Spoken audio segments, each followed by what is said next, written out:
Have you ever had meddling in-laws? The kind who can't resist poking their noses into your business, offering unsolicited advice, and generally making your life a living hell? Well, let me tell you, I've been there, and it's no picnic. But what happens when you decide it's time to turn the tables on those meddling in-laws? Allow me to take you on a roller coaster ride through a tale of revenge, redemption, and rekindled love. It all began with a simple vow renewal ceremony, a seemingly innocent gesture to celebrate our love and commitment. Little did we know that it would set the stage for an elaborate plan to teach our in-laws a lesson they'd never forget. With every part of the story, you'll discover the intricacies of our revenge plot, the unexpected twists, and the moments of redemption that changed everything. So buckle up, dear readers, as I recount the story of how we packed our bags, handed over the house papers, and embarked on a journey that would forever alter the dynamics of our family. Intrigued? Well, watch the video to the end, because this story is about to unfold in all its glory. It all started when my in-laws decided they wanted me out of their daughter's life, pronto. But little did they know, I had a plan up my sleeve that would not only secure my place in their hearts, or not, but also have them second-guessing their brilliant idea. First, let's meet the cast of characters. There's me, Kevin, with a knack for turning the tables, and there's my wife, Jane, the love of my life.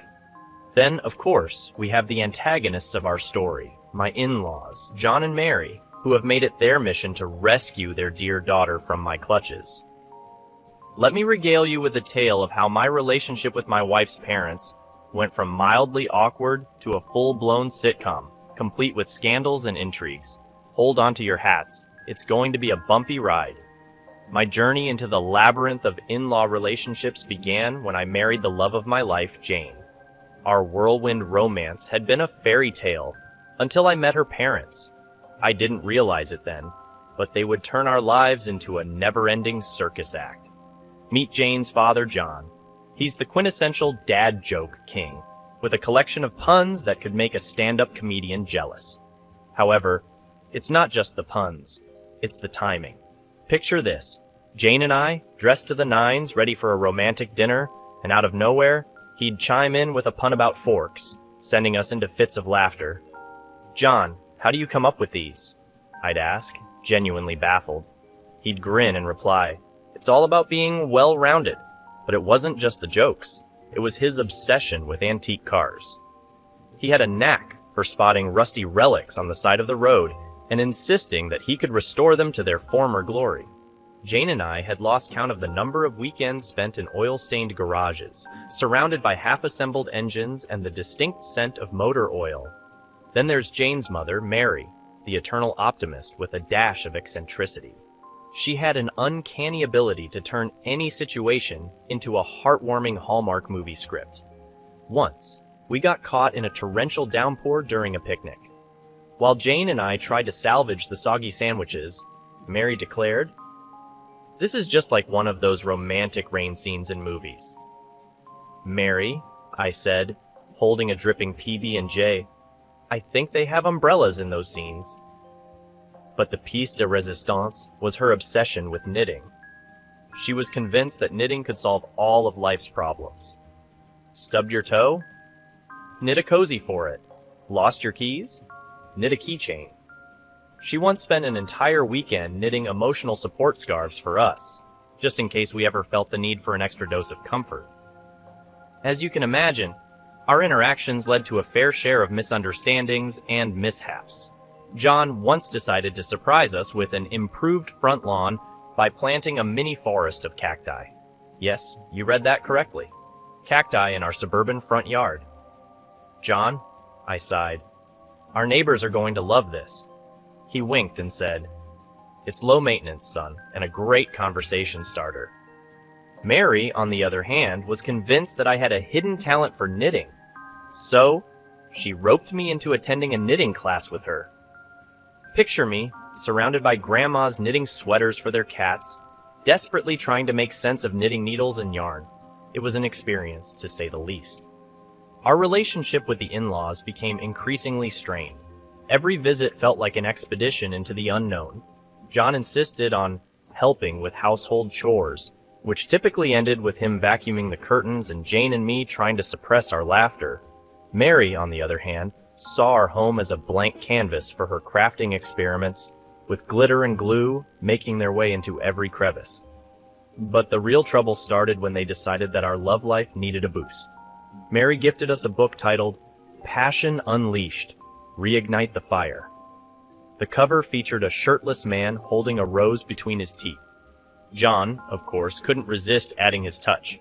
A sticky note on the cover that read, "Read this with candles." I turned to Jane, exasperated, and said, "Your parents are trying to turn our bedroom into a shrine of passion."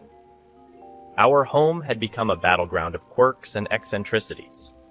But little did we know that the climax of this sitcom was yet to come.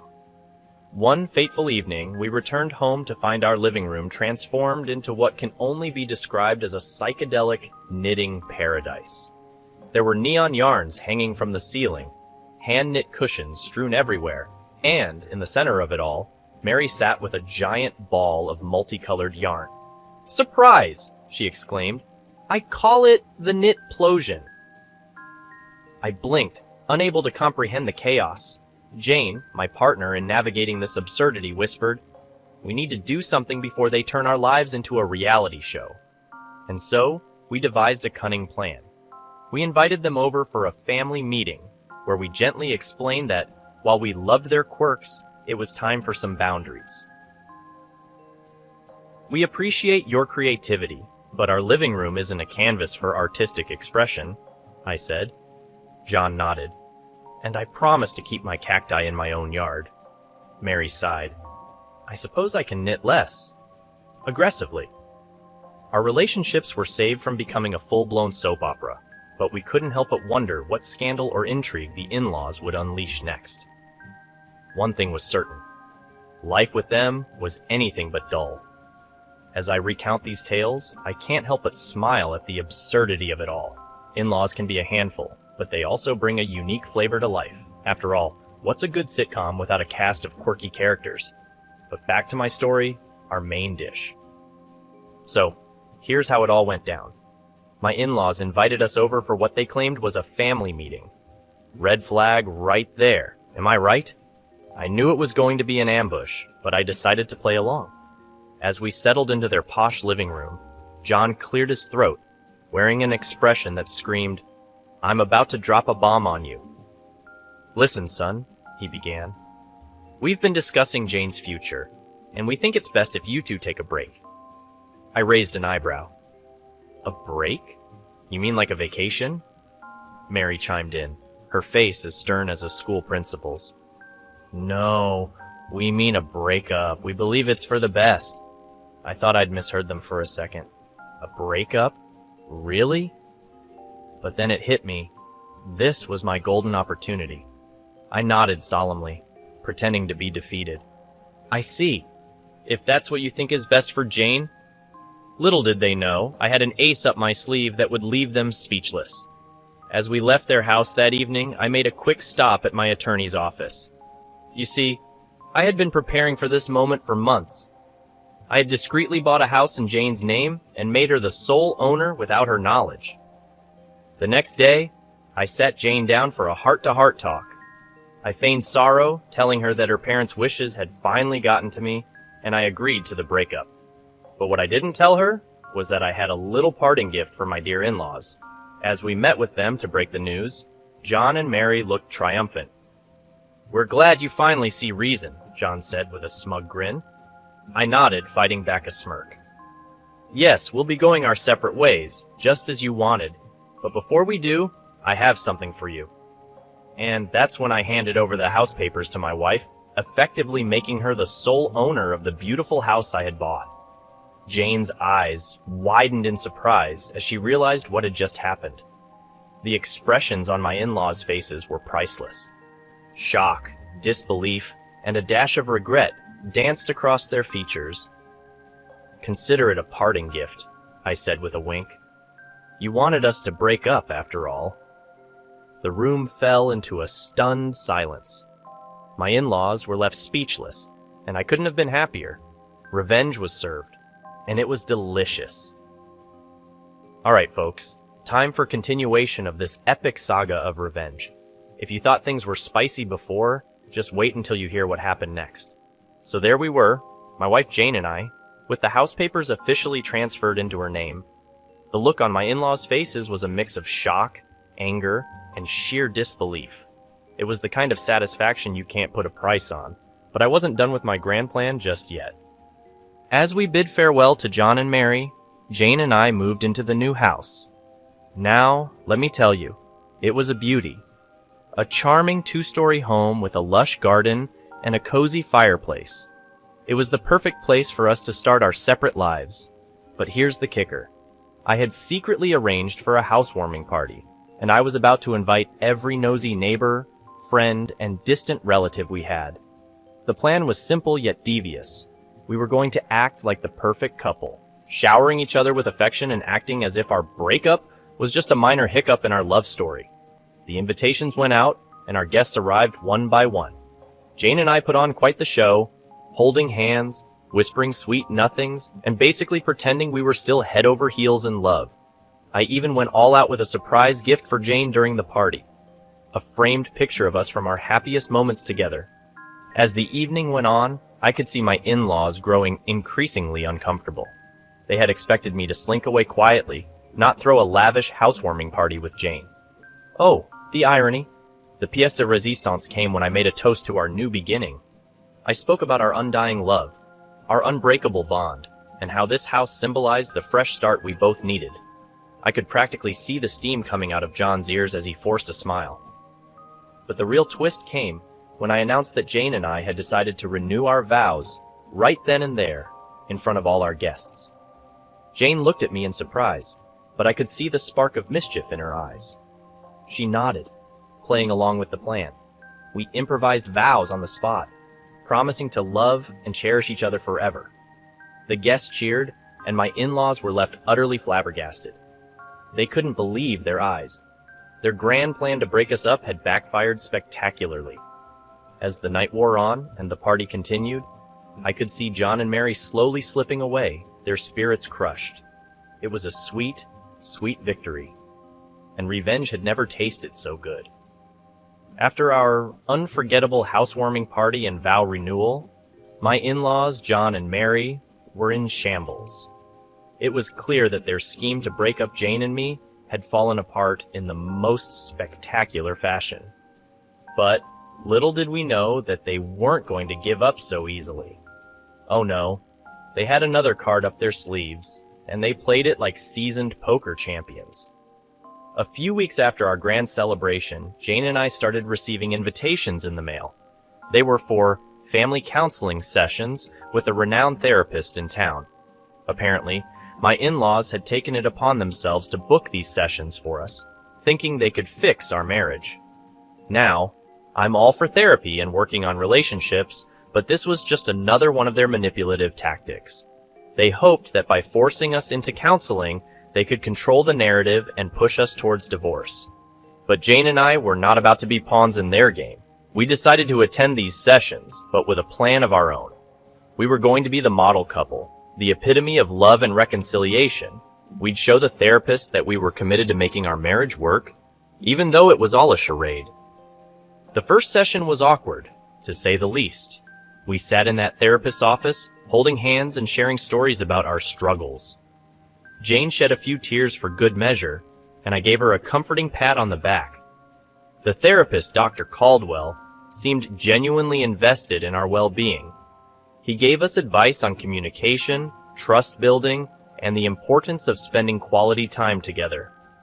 Little did he know that we were following a script written by my in-laws. As the sessions continued, we played our parts to perfection. We laughed together, shared our innermost thoughts, and even went on a weekend getaway that we had no intention of enjoying. Our acting skills were top-notch, and Dr. Caldwell was eating it up. But then came the bombshell. During one particularly emotional session, Jane tearfully confessed that she had been having an affair. She looked at me with remorse in her eyes, and I put on a show of shock and heartbreak. The therapist was taken aback, and my in-laws must have thought they had finally won.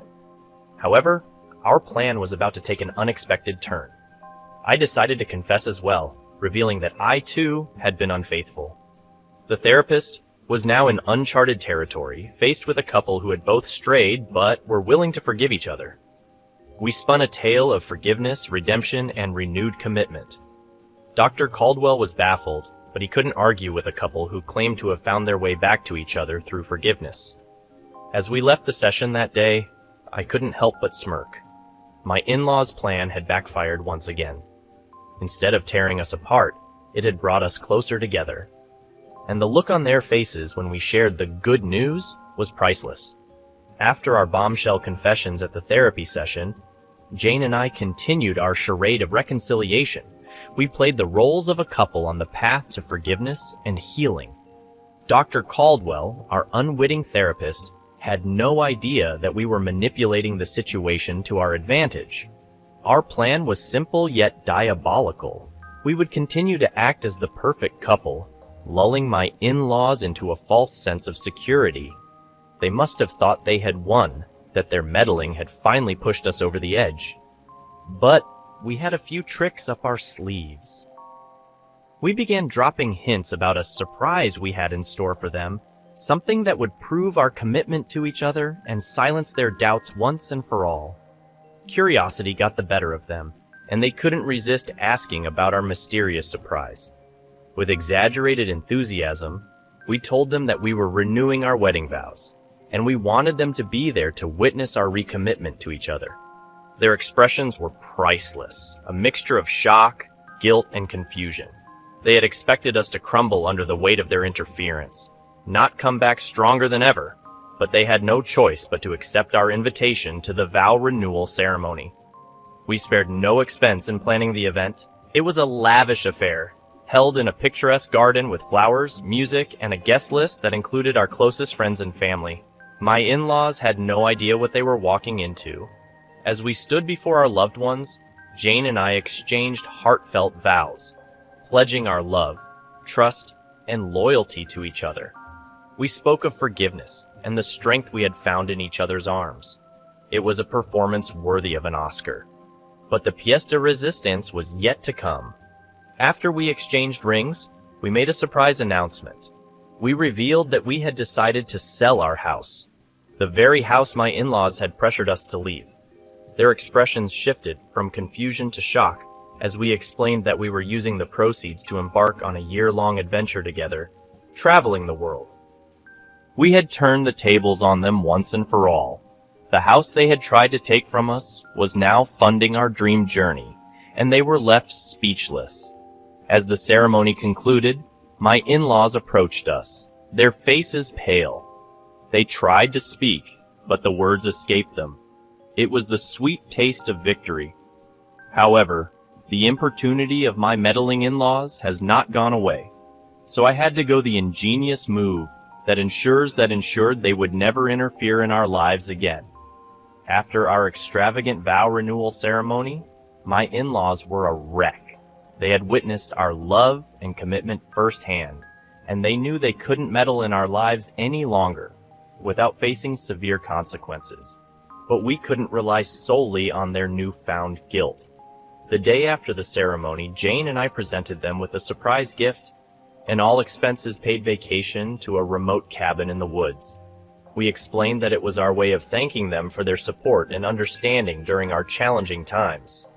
They were initially hesitant, suspicious of our motives, but we insisted it was a genuine gesture of gratitude. We assured them that we had put the past behind us and were ready to move forward with a clean slate. They reluctantly accepted the gift and embarked on their getaway, leaving us with an empty house to prepare for our year-long adventure. Little did they know that this cabin was strategically chosen.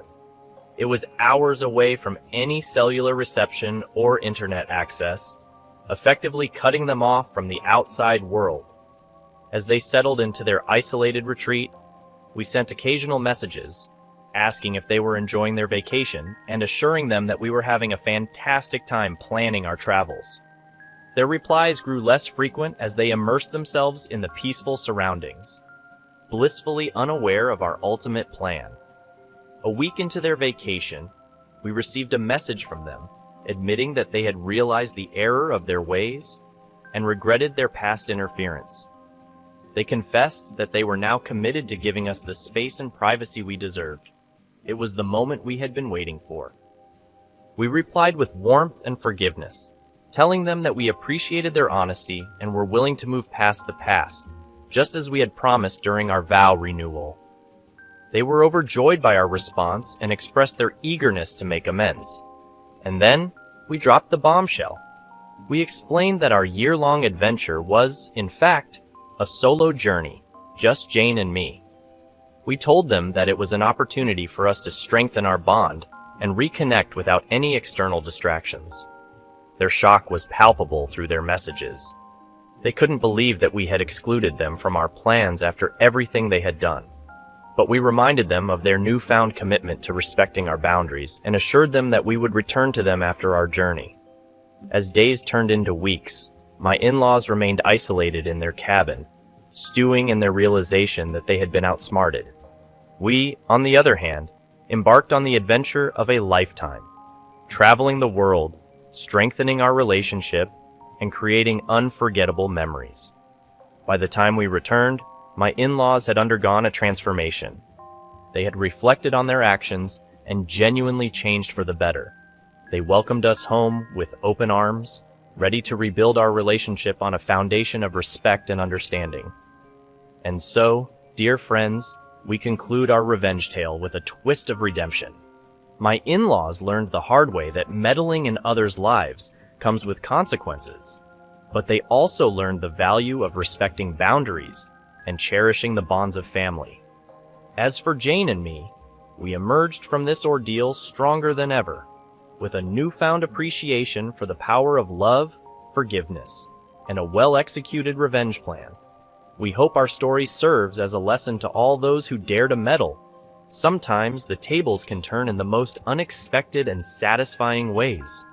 Thank you for joining us on this wild journey, and may your own lives be free of meddling in-laws and filled with love and adventure.